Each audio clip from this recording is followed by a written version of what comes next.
Everyone out there has a Cheater's Demi-glace recipe. I believe I first saw it on Chef John's channel. I believe I've seen Joshua Weissman do it. And I think I even seen Adam Ragusea do it. Maybe Babish as well. Point is, it is a very good technique, and here is my version of the Cheater's Demi-glace. Alright, let me just get these gloves on here. Alright, nice and tight. Good. Everything you see here is what you need to make Cheater's Demi-glace. First of all, we have the classic mirepoix, 2 halved onions, 4 broken in half carrots, and about 6 broken in half celery stalks. Now here we have our chicken wings. Every time I make chicken wings, I cut off the tips and I freeze them. See, they're still a little bit frozen there. Just go ahead and throw them on a pan. Also, I have about 6 pieces of oxtail. Oxtail is about the cheapest meat you can get at most stores. I also have a couple pieces of frozen beef flank steak I trim every time I make beef jerky. Sometimes I trim the extra. Right. Also need some cooking oil. I'm just going to drizzle this onto the meat.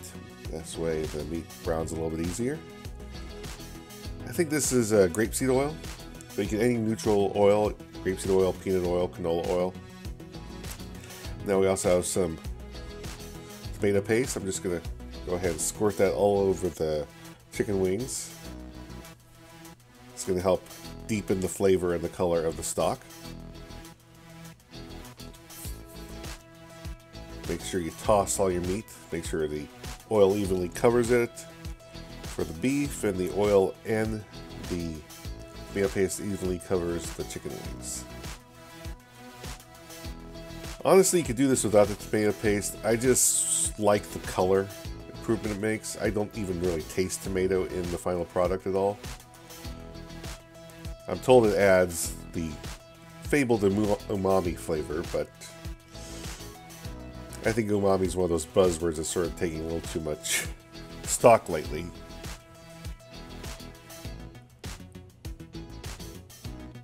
Alright, let's see. Also here, let me just go ahead and put these trays into the oven. 400-degree oven for about 30 minutes.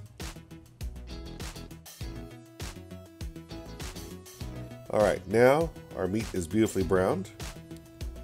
I'm going to go ahead and just throw all this in my largest pot, which is my cast iron Dutch oven. Go every little bit of that meat. The whole point of this is to get all this flavor into our demi-glace.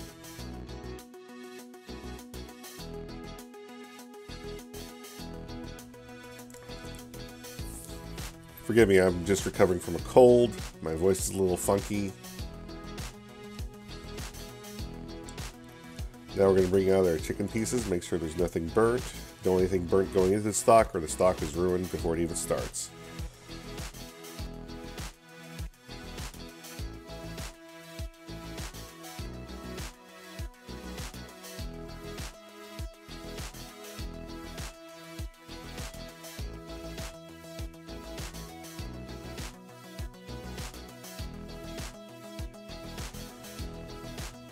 Now it's time for the roasted veggies.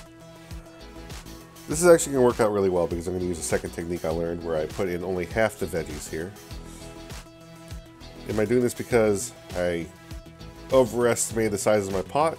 No, of course not. No, it's totally on purpose. Totally on purpose. So we're just going to put in 1 of the halved onions, 3 of the carrots, and 4 of the celery stalks. Totally on purpose. Just a quick splash of water on the pans and a quick scraping with a wooden spoon to get all of the fond. Toss that into the pot. Add in a healthy bit of peppercorns. About 3 to 4 bay leaves.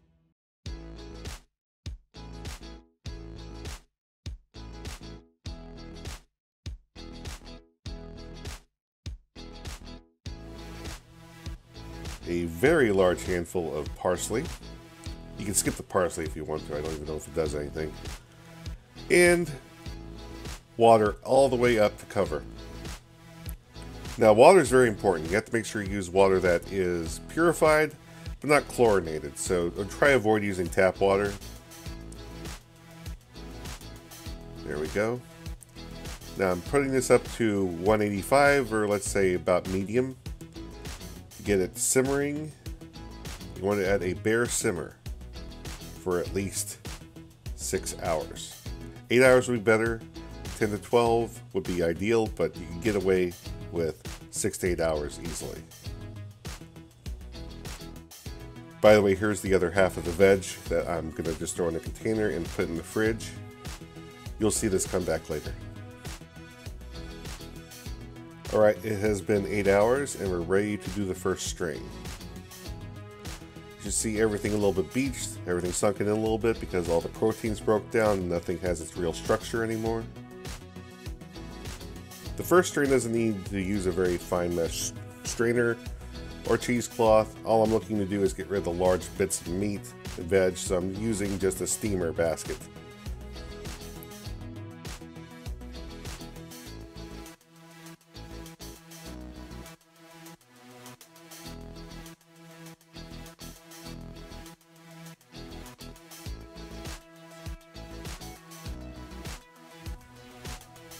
Push on the back of the spoon, get every last bit of liquid you can out of it, and that should be your first strain.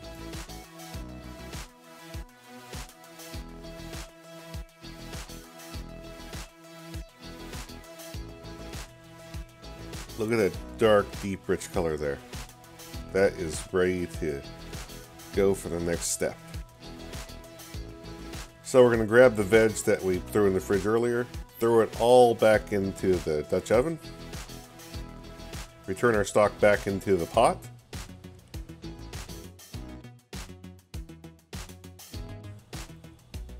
and we're going to top that off with a little bit more of that filtered drinking water.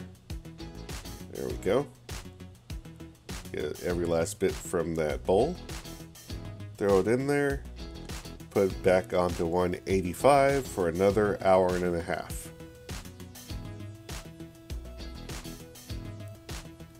Alright, it's time for us to finish the strain. Alright, got the big parts out, putting everything through a fine mesh strainer. Yeah, this is why I do this over a cutting board, because you're always going to spill a little bit no matter how careful you are. Yeah, I'm going to clean up that table.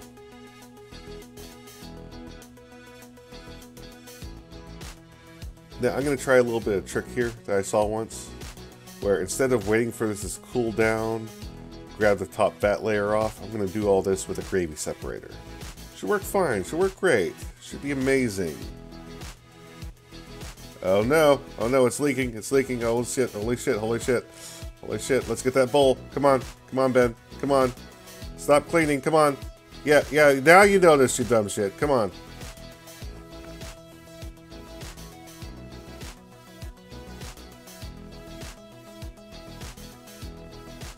Yeah, finally, come on. Multitask, Ben, multitask. Right over the bowl. Alright, this will still work because the fat's still on top. Just strain all the way until you see that fat line just about to hit the nozzle. Right about there. Alright, we only lost a little bit. This is fine. This is fine. We're going to go ahead and grab the bowl we had. Pour the rest in. I need to get a better gravy separator. Alright, go ahead and let the fats and the stock settle. And strain again. You'll see again a very clear line of separation between the fat and the stock. Stop right before you hit that line. Alright. Last little bit here. This is still going to be a lot of stock. Plenty of stock. Plenty of demi-glace at the end of the day. Yeah, come on, Ben. Come on, you can do it. Okay, I think that's it. Alright, now all we have left is fat. Just pure fat. Alright, take the bowl we have, put it into a much smaller pot.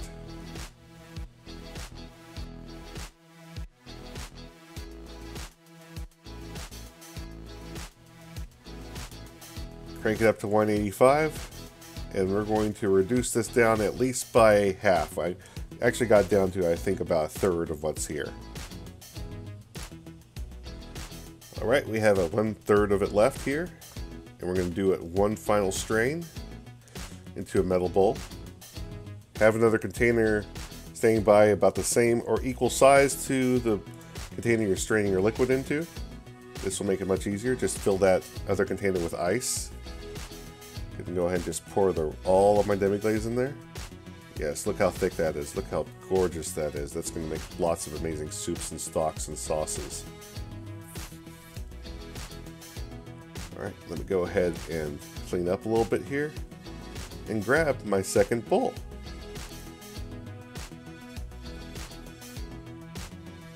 There we go, we have my second bowl filled with ice. Put the first one with the hot stock right on top. Press down, let it melt just a little bit so it settles. Cover the whole thing with a nice clean plate. Throw in the fridge and it will cool down in a hurry. About an hour later we have nice cool stock, and we're going to ladle it in some ice cube trays. I bought these hexagonal trays off of Amazon. They looked interesting and I wanted to see how these flexible silicone trays worked out. Not well. The fact that they don't have a lip made this very, very hard. They let one to spill over the edge, nothing filled evenly. It was a pain in the rear to get this done. Alright, there's one tray done finally. These things do have covers, which I do appreciate. That way they don't pick up any refrigerator or freezer smells. But the lack of the lip was just extremely difficult to deal with.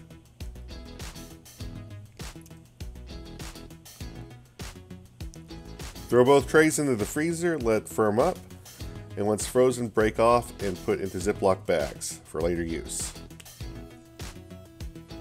Like, comment, and subscribe. Stay tuned for more.